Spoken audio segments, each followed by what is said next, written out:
perdoe os nossos pecados, mais uma vez, purificando-nos com sangue carmesim do nosso Jesus Cristo. Senhor, tenha misericórdia, Senhor. Ah, Deus, afasta de nós todo o mal, pois com ousadia e tomando posição nas regiões celestiais em Cristo Jesus, banimos toda e qualquer presença contrária à tua e que caia por terra todo o mal e que reine somente a presença do teu Santo Espírito e que você diga amém. Então o culto, 1 hora de duração hoje, 10 horas estamos terminando com a ajuda de Deus. O Rabi está aqui me vigiando no relógio. Então vamos lá, a partir do verso 10. Depois o escrivão Safã anunciou ao rei: o sacerdote Ilquias me entregou um livro. E Safã o leu diante do rei. Quando ouviu as palavras do livro da lei, o rei rasgou as suas roupas. Então deu ordens a Ilquias, o sacerdote, Aicão, filho de Safã, Aquibor, filho de Micaías, e Safã, o escrivão, e Asaías, servo do rei, dizendo: vão consultar o Senhor por mim, pelo povo e por todo Judá, a respeito das palavras deste livro que foi encontrado. Porque é grande o furor do Senhor, que se acendeu contra nós, porque os nossos pais não deram ouvidos às palavras deste livro para fazerem tudo o que está escrito a nosso respeito. Então, o sacerdote Ilquias, Aicão, Aquibor, Safã, Asaías, foram falar com a profetisa Ulda, esposa de Salum, encarregado das vestimentas da casa do Senhor, filho de Tikva, filho de Arás. Ulda morava na parte nova da cidade, em Jerusalém. Eles lhe contaram o que havia acontecido e ela lhes disse: assim diz o Senhor, o Deus de Israel: digam ao homem que os enviou a mim, assim diz o Senhor: eis que trarei desgraça, não somente a este lugar e sobre os seus moradores, a saber, todas as palavras do livro que o rei de Judá leu, por terem me abandonado e queimado incenso a outros deuses, para me provocarem a ira com todas as obras de suas mãos, o meu furor se acendeu contra este lugar e não se apagará. Mas o rei de Judá, que os enviou para consultar o Senhor, diga o seguinte: assim diz o Senhor, o Deus de Israel, a respeito das palavras que você ouviu. Visto que o seu coração se enterneceu e você se humilhou diante do Senhor quando ouviu as ameaças que fiz contra este lugar e contra os seus moradores, que seriam objeto de terror e de maldição, rasgou as suas roupas e chorou diante de mim, também eu ouvi a sua oração, diz o Senhor.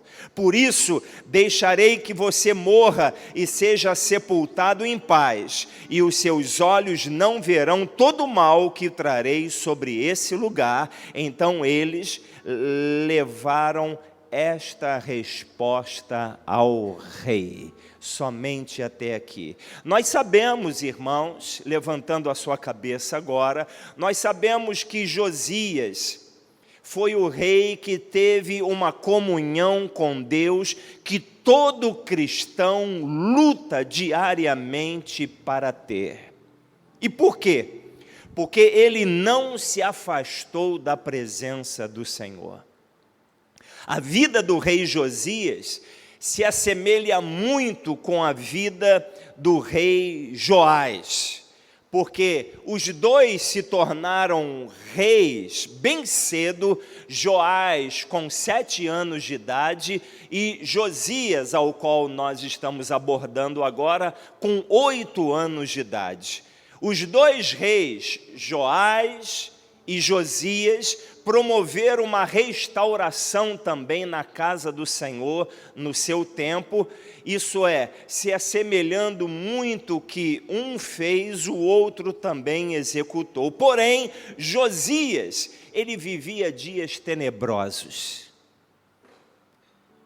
que só tomou ciência da lei de Deus no 18º ano do seu reinado. Isso é, ele começou a reinar com 8 anos de idade, se passaram 18 anos, e somente com 26 anos de idade, ele ouviu a palavra do Senhor, que foi encontrada dentro do templo, que estava perdida. E quando a palavra de Deus foi lida para ele, diz que o coração de Josias se enterneceu. O coração de Josias se comoveu com aquela palavra. O coração de Josias se abalou em ver o quanto eles estavam desagradando a Deus e quanto os seus pais fizeram tudo para provocar a ira do Senhor contra a própria nação.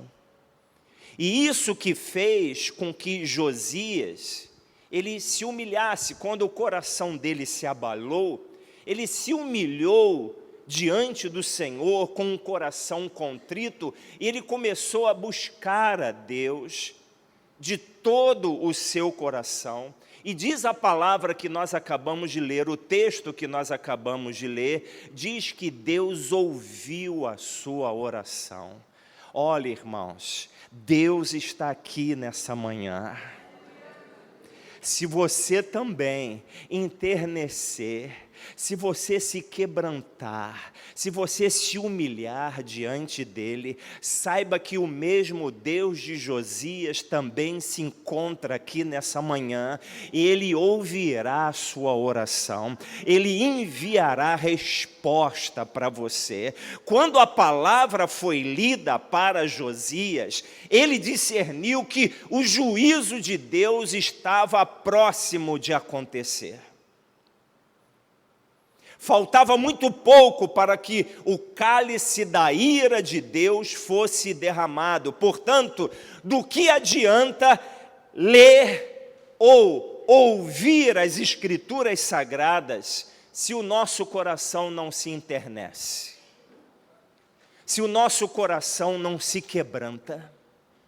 Eu agradeço a Deus porque uma única vez foi necessária, através da intervenção do Senhor, porque isso não veio de mim, o meu coração era mau, eu odiava crente, eu odiava a igreja, mas como uma pessoa que se converteu, ela exalava uma paz sobrenatural, aquilo ficou me incomodando, eu até caçoei dela estar indo na igreja, mas aquilo ficou no meu coração e na minha mente. Você precisa estar lá. Você não quer sentir essa paz? Não é essa paz que você procura? Eu ia dormir, eu só pensava nisso. Eu acordava, eu pensava nisso. Eu liguei para a pessoa e disse, eu vou na tua igreja. Você vai? Vou. Mas eu vou de bermuda e de camiseta. Porque eu sabia que os crentes não iam deixar eu entrar de bermuda na igreja, nem de camiseta. Então eu fui para afrontar, para mostrar para aquela pessoa que ela estava equivocada. Mas, irmãos, só precisou uma única vez, mesmo de bermuda e de camiseta, afrontando a Deus, uma única vez, e o Senhor enterneceu o meu coração, o Senhor abalou o meu coração. Então que o teu coração se abale na presença de Deus, que o teu coração também se quebrante na presença do Senhor. Então, do que adianta nós lermos, ouvirmos as Escrituras, se o nosso coração também não se abala? A condição em que se encontra o nosso coração é de exclusiva responsabilidade nossa. O teu coração é da tua responsabilidade. Não adianta você cobrar isso de ninguém, nem dentro de casa e nem fora de casa. O rei Salomão escreveu lá em Provérbios: acima de tudo, o que se deve guardar, guarde o seu coração, porque dele depende toda a sua vida.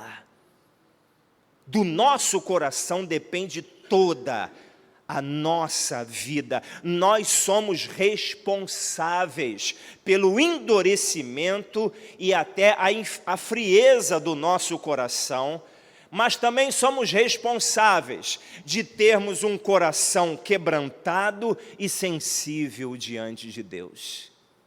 Se o seu coração anda endurecido, se o seu coração anda até mesmo frio, então busque a Deus nessa manhã. Busque a Deus, apresente a Ele o seu coração e diga: Senhor, eu não quero viver o restante da minha vida desta forma normal, ao qual muitos crentes se encontram. Eu quero um coração quebrantado, eu quero um coração sensível, como Davi mesmo pediu: Senhor, cria em mim um coração puro e renova dentro em mim um espírito inabalável. Deus cria, Deus pode fazer, mas você é responsável. Eu sou responsável pelo meu próprio coração. Ao invés de vigiar a vida dos outros, vigie o seu coração. Vigie o estado ao qual você se encontra. Portanto, existem 3 coisas que podem fazer o coração endurecer e se tornar insensível para com Deus. É estranho quando alguém do nosso lado chora, busca, invoca o nome do Senhor e nós ficamos inertes a tudo que está acontecendo ao nosso redor. Porque aquilo que está acontecendo com a pessoa que está do meu lado não acontece comigo também. É porque eu sou responsável pelo meu próprio coração. Você tem que observar, vigie e ore. Vigie, ore. Eu estou vigiando. Eu não estou vigiando a vida dos outros. Eu estou vigiando a minha vida. Eu não estou bem.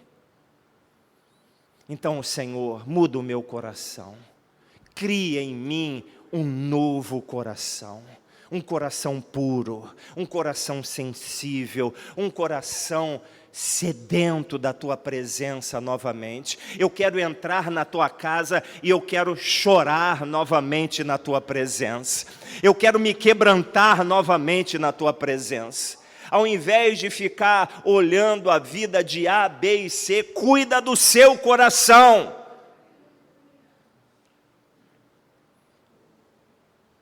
A primeira coisa que pode endurecer o nosso coração e fazer dele um coração insensível para com Deus é o pecado.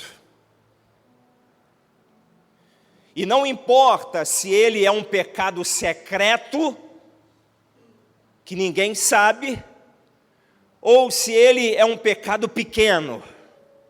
Toda espécie de pecado afeta e adoece o nosso coração.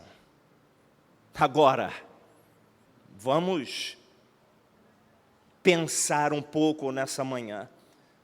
Se não tem um justo sequer, mesmo depois da nossa conversão, nós reconhecemos que continuamos a falhar e a pecar contra Deus.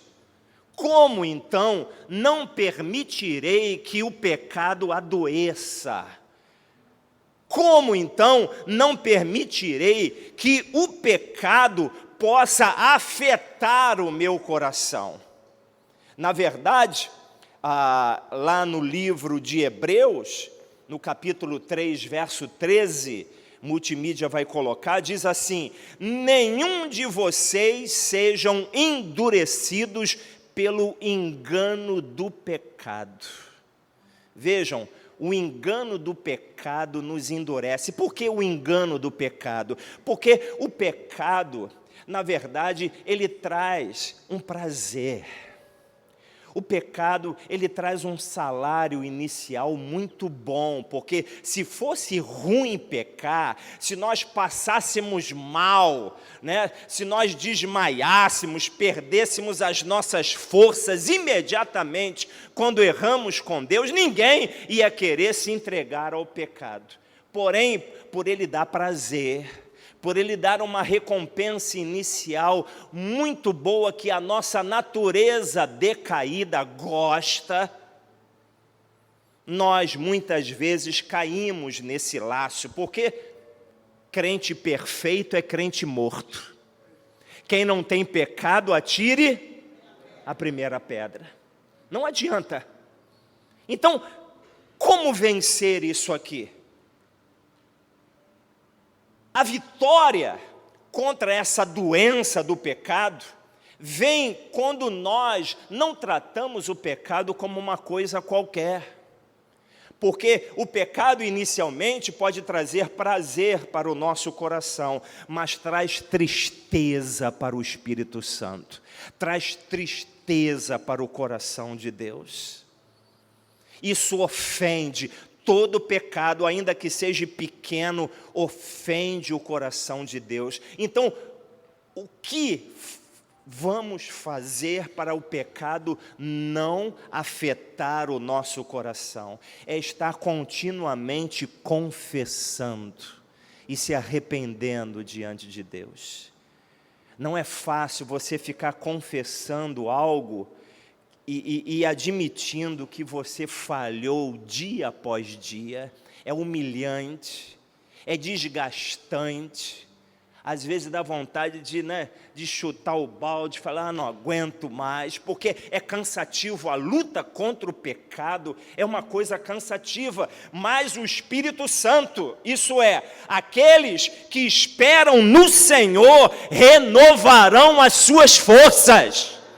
Subirão como águias, como asas. Porque até os jovens se cansam, mas aqueles que esperam no Senhor renovam as suas forças. Então que o Senhor renove as suas forças e você continue sendo verdadeiro e sincero com Deus. Agora mesmo, nessa mensagem, eu tenho a certeza que o Espírito Santo está lembrando você. Você precisa tratar daquela situação diante de mim. E o que ele está dizendo? Você precisa rasgar o seu coração, se humilhar. Vejam, Josias, ele se enterneceu. Ele se abalou quando leu a palavra. Ele falou, meu Deus, estamos provocando a tua ira com os nossos pecados. Então, ao invés de nós provocarmos a ira do Senhor, vamos provocar a sua misericórdia. Vamos atrair a sua bondade, o seu perdão. Como? Confessando, se humilhando. Porque diz que quando Josias se humilhou, irmãos, Deus respondeu a ele, respondeu a sua oração. Então, a segunda coisa que pode fazer o nosso coração endurecer é a amargura. O que é a amargura? A amargura é a falta de perdão, que também adoece o nosso coração. A falta de perdão ou amargura e ressentimentos podem trazer consequências terríveis, tanto no aspecto físico como também no espiritual. Tem pessoas que fisicamente adoecem. Por quê? Porque a falta de perdão vai corroendo a sua saúde. Tem pessoas que têm ataque cardíaco, são acometidas de AVC, ficam encravadas na cama, porque aquilo fica corroendo o seu interior e ela precisa abrir o coração. Eu lembro do testemunho do nosso Rabi dizendo que ele foi alvo de uma injustiça muito grande. E na injustiça ao qual ele foi alvo, o homem ao qual o injustiçou estava para morrer e mandou chamar ele. E na cama, na maca, e já partindo para a morte, que ele sabia que não iria viver, ele pediu perdão ao pastor Isaías. E o pastor Isaías disse assim: olha, se eu não perdoo aquele homem, ele iria entrar no céu e quem não iria entrar seria eu. Porque pensa em algo terrível. E eu não vou contar aqui esse particular, mas o pastor Isaías estava me dizendo: olha, do que adianta nós endurecermos o nosso coração uns pelos outros? A pessoa que nos ofendeu, ela pede perdão a Deus e a nós, é perdoada, e nós que estávamos na nossa razão de não perdoar aquela ofensa, somos impedidos de entrar nos portões da eternidade. Então, todo coração saudável vem de pessoas que, com a ajuda de Deus, elas conseguem perdoar, porque perdoar não é algo fácil. A nossa natureza gosta de retaliar, de se vingar. Basta ver aqueles filmes de vingança, né? Quando a gente está vendo, só falta descer um sanguezinho na nossa boca, assim, ai, pega ele, pega! A Cleusa fica assim no cinema, pega, pega, pega! Vai no cinema com ela, ela fica falando no filme, né? Olha, eu fui no cinema, eu, Vini, ela e Rosângela, quando acendeu a luz do cinema, todo mundo olhando para trás, assim, para saber quem era a pessoa, porque ela vai falando no filme o tempo todo. Mas a nossa natureza é assim, é vingativa. Porque aquele que faz o mal tem que pagar, tem que levar uma varada nas pernas, tem que tomar um tiro no peito, né? Não, dá na cabeça dele logo, para ele não levantar, né? A gente é assim, a gente quer justiça. E por último, irmãos, a terceira coisa que pode fazer o nosso coração endurecer e se tornar insensível para com Deus, depois de ter sido bem-sucedido em tudo. Josias teve o seu coração atingido pelo orgulho. Paulo pregou sobre orgulho aqui. Olha como Deus está tratando do nosso coração. No culto do Espírito Santo, Paulo falou sobre o orgulho de Uzias, mas Josias se orgulhou. Vamos lá também em 2 Crônicas. 2 Crônicas, o multimídia vai ajudar. 2 Crônicas 35, não precisa abrir não. Ele vai projetar aqui, nós vamos ler. Verso 20 ao 23 somente. Fala sobre a morte de Josias. Diz assim: depois de tudo isto, quando Josias já tinha restaurado o templo, isso é, olha, ele estava bem sucedido. E queridos, olha, vamos fazer uma pausa aqui. O orgulho nunca acontece no início da nossa carreira. Ele sempre se manifesta do meio para o fim, nunca no início. Eu estou numa fase muito perigosa, porque eu já estou no fim, já estou completando a minha carreira. E ao completar a minha carreira, a nossa carreira, nós já não admitimos certas coisas. Nós queremos as coisas certinhas, e não admitimos sermos humilhados, expostos. Isso é, na metade da carreira para cima, as nossas realizações, né, acabam enchendo o nosso coração, porque eu fiz isso, eu fiz aquilo outro. Olha como o orgulho é. E aquilo vai inflando o nosso coração. Então, depois de tudo isso, isso é, no final, Depois de quando Josias já tinha restaurado o templo, ele foi muito bem sucedido. O rei Neco do Egito subiu para guerrear em Carquemes, junto ao rio Eufrates. E Josias saiu para lutar com ele. Então Neco mandou mensageiros a ele, dizendo: o que você tem contra mim, rei de Judá? Não venho contra você dessa vez, mas contra o reino ao qual estou em guerra. E Deus disse para que me apressasse. Pare de se opor. Olha aí, hein?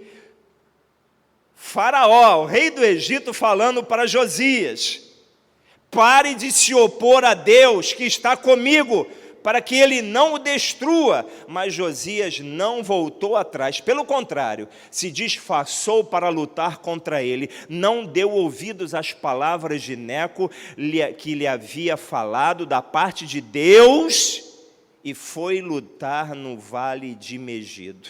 Os flecheiros atiraram contra o rei Josias. Então o rei disse aos seus servos: tire-me daqui, porque estou gravemente ferido. E morreu de bobeira, desculpe a expressão. Ele morreu, na verdade, precocemente. Não era para Josias morrer assim. E por que ele morreu assim? Por causa do orgulho.